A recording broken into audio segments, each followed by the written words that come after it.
Nonton streaming RCTI, MNC TV, GTV, iNews, ya di RCTI Plus. Kalau untuk bekerja, kebetulan aku tuh mempunyai izin tinggal yang memang tidak memperbolehkan aku untuk bekerja gitu. Jadi memang selama ini yang aku lakukan adalah aku berusaha untuk sebelum pandemi nih, memang ya udah ke sana untuk nemenin Aisyah. Tapi kalau misalnya aku ada pekerjaan, maka aku pulang ke sini.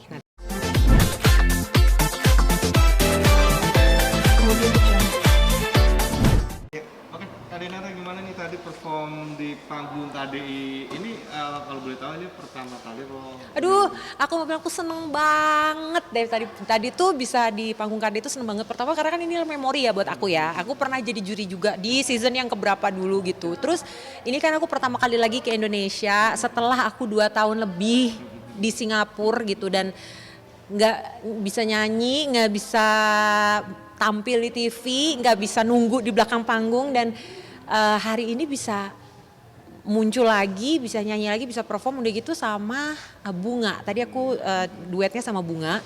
Iya gitu, Bunga dari Jakarta, dan aku seneng banget bisa sama dia karena ternyata itu anak serba bisa banget ya. Maksudnya yang aku nggak nyangka, kan lagunya pakai lagu aku tuh Jogetin Aja. Itu tuh ada part rapnya gitu. Aku pikir di awal oke lah, pasti part rapnya akan aku yang ambil semua karena kan gak semua orang bisa nge-rap, apalagi rap yang di Jogetin Aja itu adalah rap yang lumayan cepet kata-katanya gitu.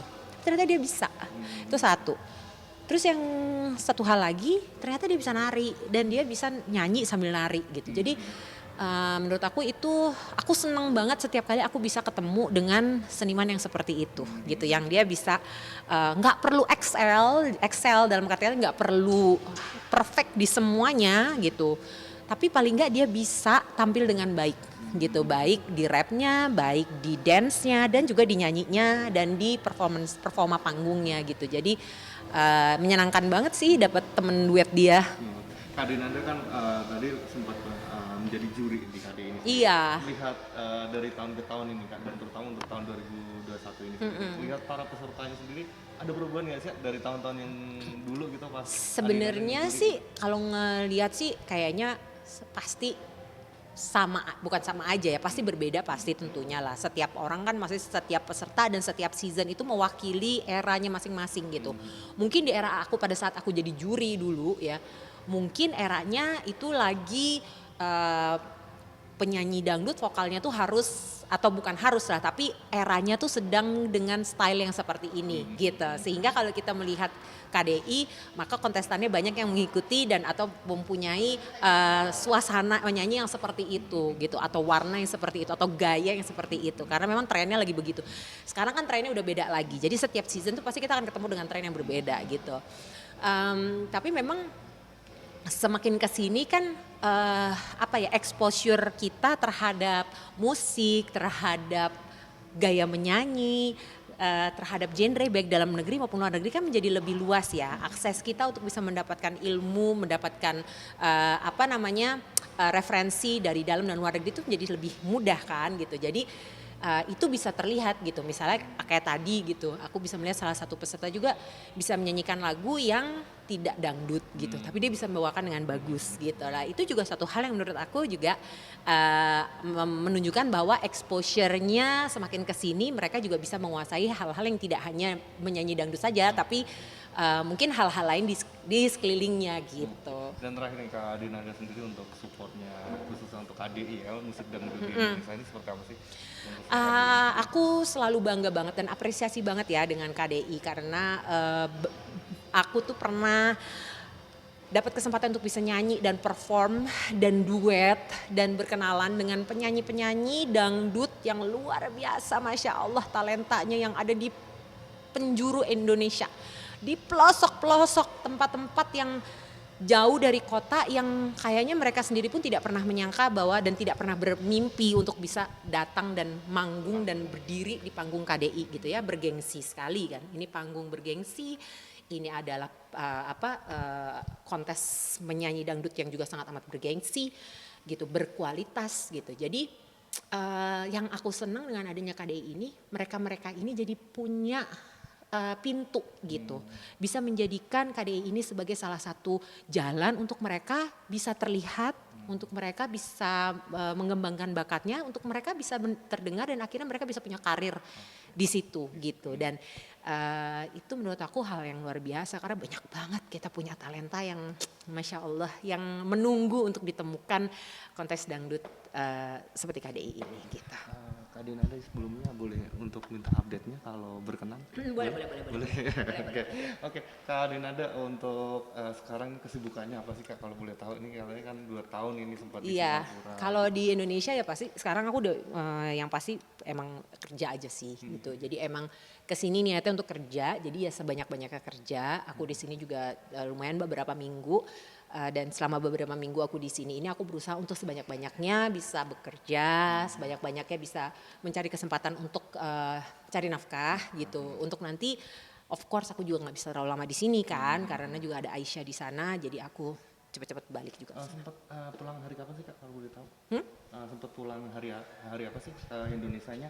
Aku tanggal 8 Desember landing, terus aku karantina 10 hari kan. Setelah karantina barulah aku mulai beraktivitas gitu. Di sini sendiri ada pekerjaan apa aja sih Kak mungkin? TV, kebanyakan memang TV, terus udah gitu juga kebetulan aku sekarang udah jadi instruktur Zumba, jadi pekerjaan aku banyak juga sebagai instruktur Zumba. Aku akan jalan untuk tur Zumba ke beberapa kota di Indonesia gitu, dan ya ini alhamdulillah hal yang aku syukuri aja. Oke. Tapi kalau boleh tahu nih kehidupan Kak Dinada kalau di Singapura seperti apa sih kalau boleh tahu? Kalau di Singapura beda banget ya sama di sini. Kalau di sini kan ya sudahlah sebagai seorang entertainer, seorang pekerja seni, maka setiap hari, dan kebetulan memang anak juga adanya di Singapura, berarti yang ada di sini kegiatanku adalah yang berhubungan dengan pekerjaanku pasti gitu. Paling ya setiap hari beberapa kali aku video call sama Aisyah, dia sebelum tidur pasti video call sama aku itu. Tapi kalau aku di Singapura ya aku jadi jadi ibu rumah tangga, bener-bener ibu rumah tangga. Jadi nggak, ya udah pastilah nggak ada atau minim sekali segala urusan-urusan yang berhubungan dengan pekerjaanku sebagai seorang entertainer dan penyanyi gitu. Jadi benar-benar bangun pagi subuh udah bangun, nyiapin anak sekolah. Setelah anak sekolah barulah aku mulai mengerjakan pekerjaan-pekerjaanku, beres-beres rumah. Belanja kalau memang perlu belanja untuk kebutuhan rumah, nanti jemput anak dari sekolah, setelah itu nemenin dia bikin PR apa segala macam sampai nanti malamnya nemenin dia bobo dan begitu aja. Jadi kalau di sana tuh hidup aku tuh sangat amat teratur.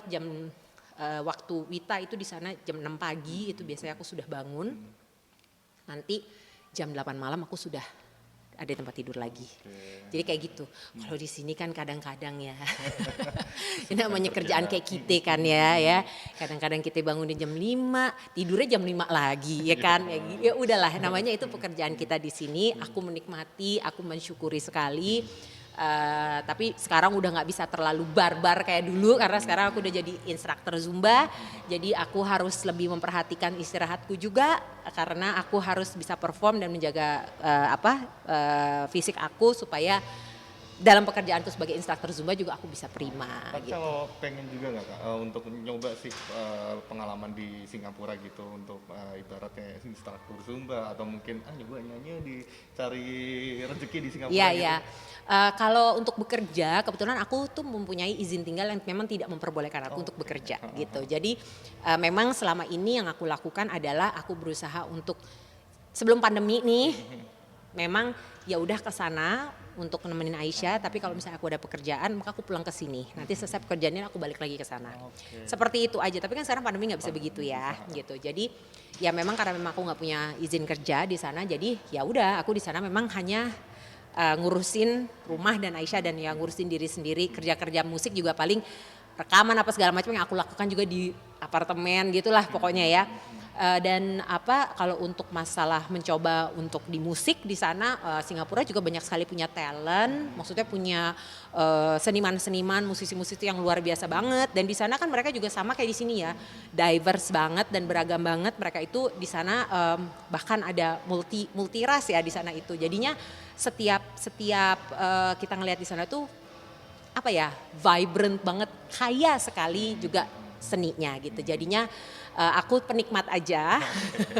Dan kalau ditanya kayaknya kalau di sana tuh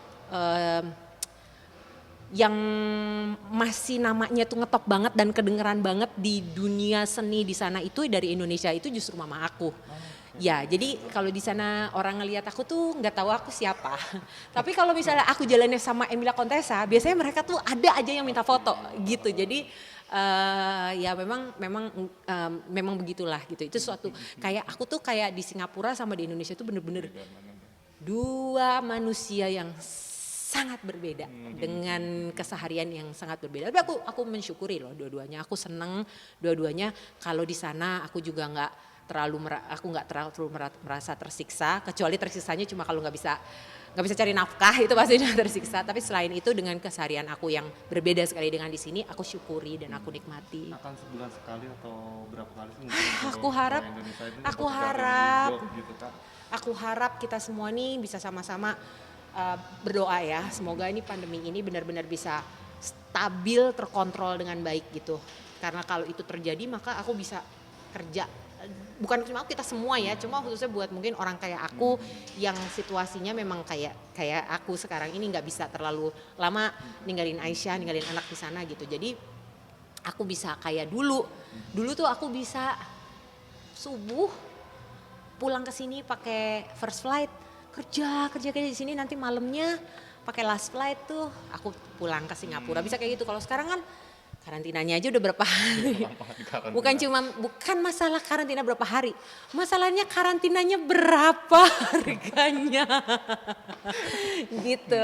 Jadi aku ya mungkin kalau memang keadaannya masih seperti ini di mana kita memang harus travel dengan karantina, ya maka aku mungkin pengaturannya ya seperti sekarang Mas. Jadi kayak sekarang nih aku pulang ke sini 2 bulan karena aku kan kepotong 10 hari karantina Indonesia, nanti di Singapura aku akan karantina mandiri 7 hari.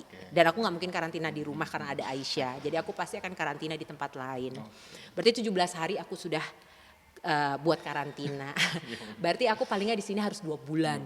Istilahnya itu 2 bulan itu waktu yang aku butuhkan untuk supaya worth it lah gitu, dengan biaya travel, biaya karantina dan juga sebenarnya 2 bulan juga mungkin ya gitulah. Tapi pokoknya paling tidak nggak bisa cuma seminggu 2 minggu gitu. Mungkin nanti aku balik ke sana, aku stay lagi mungkin di sana beberapa minggu, terus ya aku nunggu lagi kalau insya Allah dapat job dari sini, mungkin dapat off air apa gitu, baru aku pulang lagi ke sini. Kan terakhirnya kalau Anda kata ditinggal 2 minggu, sempat khawatir apa gimana, udah tenang?